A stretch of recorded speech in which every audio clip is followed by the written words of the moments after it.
Hi everyone, hope you're doing alright. Obviously you guys know if you follow my channel that I love filet crochet and I've shared a lot of information about it. I've given you guys a few tutorials. I've realised that I've never actually taught you how to create your own grid, and I've just come into the idea of doing kind of like a table runner for this trunk that we're currently using as a coffee table. It's this trunk here. I feel like having a really thin kind of like table runner that goes along the whole length would look really cute. I thought I would take you guys along the process of obviously me creating the graph and all, but kind of like all the mathematical stuff that comes along with it. All the maths and all the dimensions and all of that, that's kind of where things become a little bit more difficult. Let's go ahead and do that. I am going to start off by picking my yarn and hook size. And for filet crochet, you generally want to use mercerized cotton. I actually have this vintage yarn that I got from a charity shop, and a few videos back I did actually make a doily with this yarn. As you can see, I didn't even end up using a whole ball of yarn, but there actually was another one of these in the charity shop that I got it from. This one was cheaper, but it's because it came with a bunch of like pre-made doilies, which I'm not gonna lie, these are actually really cute. I think this yarn is really gonna complement the color of the wood. Now I need to go ahead and pick my hook size. I want to do a triple crochet chain 2 filet crochet because I did a video testing out a bunch of different techniques of filet crochet, but my favorite technique was the triple crochet chain 2,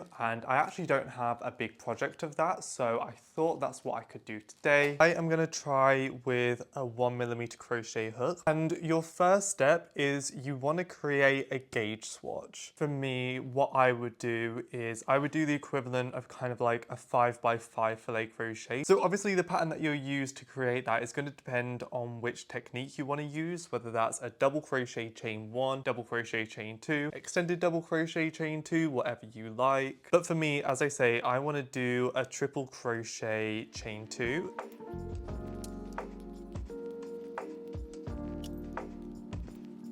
I have just guesstimated how big I want my project to be. I kind of just envisioned how the project would lay on the table, and then I kind of took measurements like that. Obviously you want these measurements to be reflected in your final piece, so get these measurements as accurately as you can. I want to create a long rectangle, and the width of kind of the smaller end is going to be 20 centimeters, and it's going to be 120 centimeters long, or 1.20 m. centimeters. We have also built up our gauge swatch. Now I want to measure the width of my gauge swatch as well as the height. I am going to start by measuring the width of my panel. You want everything to lay nicely, and I would measure around the middle. I actually stop measuring not after this stitch, but before this stitch right here. Let's call this 3.8 centimeters. So the width is 3.8 centimeters. We're going to do the same thing with the height. This time I leave out that first initial chain row. If I'm measuring here, that is going to be 3.7. We have our gauge information, and we also have how big we want our final piece to be. Our first step is to figure out which one of these is going to use the width measurement and which one of these is going to use the height measurement. This is where these measurements are going to be, and this is going to be the table runner. Now I have decided that I'm going to start by chaining this length here and then working up my rows this way. Whichever one of these dimensions is going to be the one that you start off your chain row with, that will be your measurement that you use your width with. So we are going to get 20 centimeters, and we want to divide it by our width. So that is 3.8 centimeters. And this is going to give us 5.26 and then a bunch of decimals. And if I times this number by 5, I would get 26.315, but we want to round this to the closest number, which obviously is 26. We're going to start off with a width of 26 boxes. So this measurement is now going to be 26 boxes. We need to deal with this measurement, and obviously we're going to use the gauge height measurement because this is going to be the height of our stitches, because obviously we're kind of growing rows like this. So I'm going to get that measurement, divide it by 3.8 32.7, and that's going to be 32.43 bunch of decimals. And again, we're going to get this answer and times it by 5, and this is going to give us 162.162 and a bunch of decimals. So we're going to have a height of 162 mesh boxes. This measurement has now become 162 boxes. The equation that we're using for all of this is your finished measurement divided by your gauge measurement times by 5. If we think about it like this, our finished measurement divided by our gauge measurement is kind of how many sets of those 5 mesh boxes are going to fit within this measurement here. So this answer right here would be how many lots of 5 mesh boxes are going to fit within this measurement. So the times 5 is to transport that piece of information into how many singular mesh boxes we need. Whilst this is quite a few steps for you guys to do, we have already done all of the necessary steps to figuring out how many mesh boxes we need in order to represent this size. So at this point, we've got everything we need in order to start creating our design. Now, you can use a lot of different platforms to plug in what you want to make. I have used Stitch Fiddle for years now. I am on their membership. This is not sponsored at all. I just really don't see a downside with Stitch Fiddle. If you don't want to pay for their membership, they do offer, I'm pretty sure it's 15 free kind of designs available without membership. I will show you guys what I do in order to design my own graph. I've looked up the website stitchfiddle.com,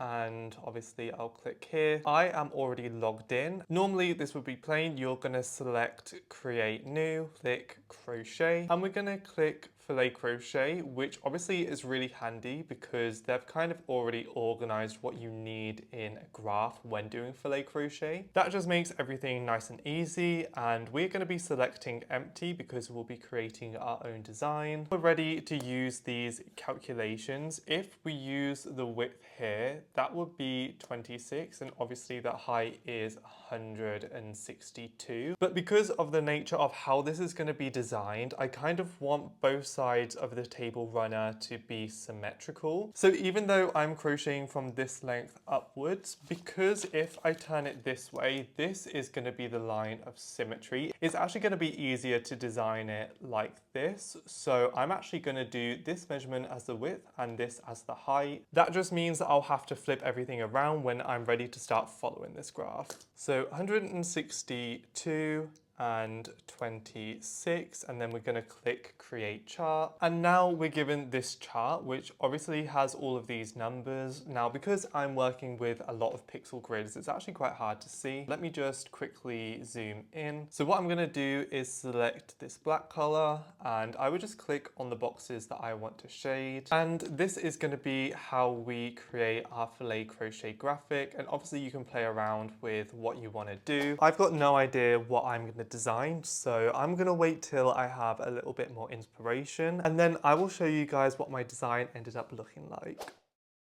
I've been working on my grid for around an hour now. I know we started on the laptop, but I do find it a little bit easier to do this designing process on my iPad just because I feel like I can do things a little bit faster. I came to the idea that I want to do some kind of like oval motif. I started off by placing an oval in the center of my grid. As you can see, that is the plain one in the middle, and then I built ovals one way to just kind of plan what I wanted to do. As you can see, I've added this design which is kind of a little bit tile-like. I also had Fabergé eggs in mind when I made this for some reason. When it comes to this step of creating your filet crochet graph, there are a few things that you want to keep in mind. The first thing is, are there going to be any lines of symmetry? If you want your piece to be symmetrical, you might have to change some of your dimensions. So you might have to change the amount of mesh boxes that you're working with to an even or an odd number.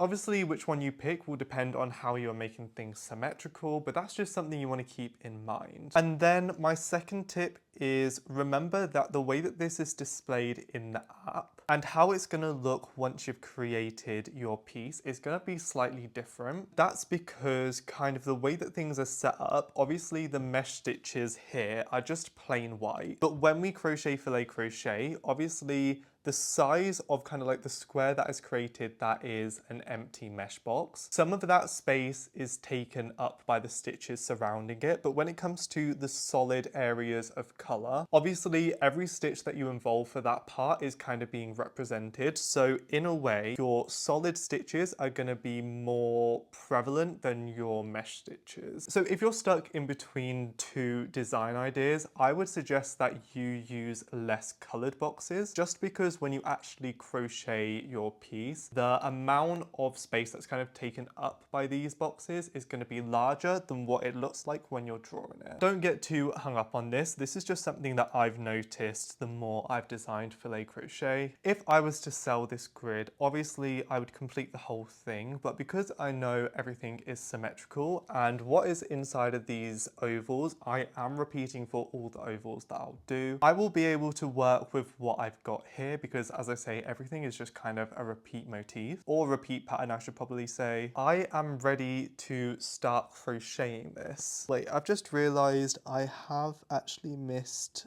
a little detail out, so let me fill that in now before I forget. As I mentioned earlier, I'm not going to talk too much about how to actually filet crochet, but what I will do is talk about the starting chain, because I feel like that's where people get most hung up. Your starting chain is going to depend on a few things. The first thing is how many stitches are in the filet crochet technique that you are using, and how many turning chains are you going to use for your piece. For me, I'm using a triple crochet chain 2 technique. So those are 3 stitches that I use to make one mesh box. So I'm going to get the total amount of mesh boxes that I need to start with and times it by that number. 26 times by 3 is 78. And then if we kind of think each one of these chains is accounting for a stitch in the row, we have to account for a final double crochet at the end. Because if we think about creating kind of a mesh grid, we would have double crochet 2 chains, double crochet 2 chains. I would need an extra stitch at the end to close off that final stitch. So that's where this +1 comes in. 78 plus 1 is 79. But you have to think you'll be involving your turning chain when it comes to kind of building up that row. You need to do your turning chain to turn things around. So you need to think, how many turning chains would you do to emulate the stitch or technique that you're doing? For me, when I do triple crochets, I chain 3, and obviously to account for the chain 2, I need to chain 2. So at the start of every row, my turning chain is going to be 5 chains. So I now need to add that onto the number that I've already calculated. So for me, I have 79 plus 5 is 84. So that's going to be how many chains I start off with. So let me chain that right now.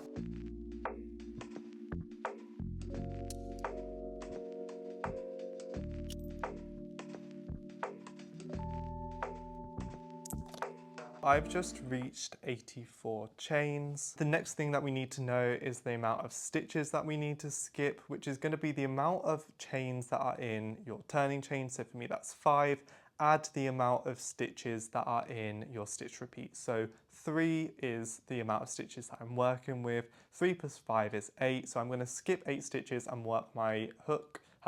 Work my stitch into my 9th stitch. I'm working a triple crochet into my 9th stitch. My goal now is obviously to do chain 2 triple crochet all the way down this row. And finally, before I go, I do want to show you something that I do on the app to help me kind of follow things. I've just got my design up. What you would normally do is you would click this button right here. As you can see here, it says Progress Tracker.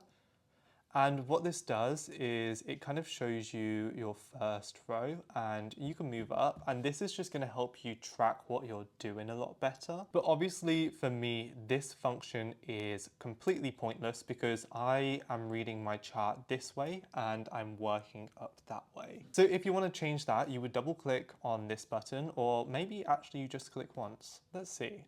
Yeah, you just click once. And then you would go on direction, and I'm going to go side to side. And as you can see, at this point, it's starting from the left side and moving right, but I want it right moving left.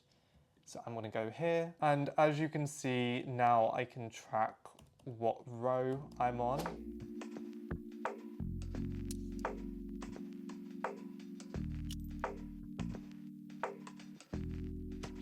So you guys, we've fast forwarded a little bit. I finally finished my project. Well, at least the filet crochet part. The design has turned out really cute. I really like the way that this triple crochet chain 2 method looks. I've managed to get away with using a larger hook size than I normally would pick to kind of determine visibility. So I've managed to make something that's quite lacy and thin, but still have contrast between the thicker areas and the thinner areas. If you guys need any help actually learning how to filet crochet, I will leave my most recent tutorial down below. What I'm gonna do is I am going to add a lace edging and block this. After that, I will show you guys what it looks like on the table. It's the next day and I managed to finish the border and I've blocked this piece. I'm really happy with how it turned out. Let me just lay everything out so you can see what we're working with. This is what it looks like on the table. I think it's actually my favorite piece that I've made for decor. I am super happy with the finished piece. Right, you guys, I am going to end the video here. I hope you found this video helpful. Please let me know if you want to see more of this kind of content. I might do something similar to this with graphic crochet, so if you guys are interested in that, please let me know. Other than that, make sure you are subscribed to this channel and you're following me on my other social medias. I also sell crochet patterns, which include actually quite a few filet crochet patterns, so if you're interested in that, I will link those down below. I hope you guys have a good rest of your day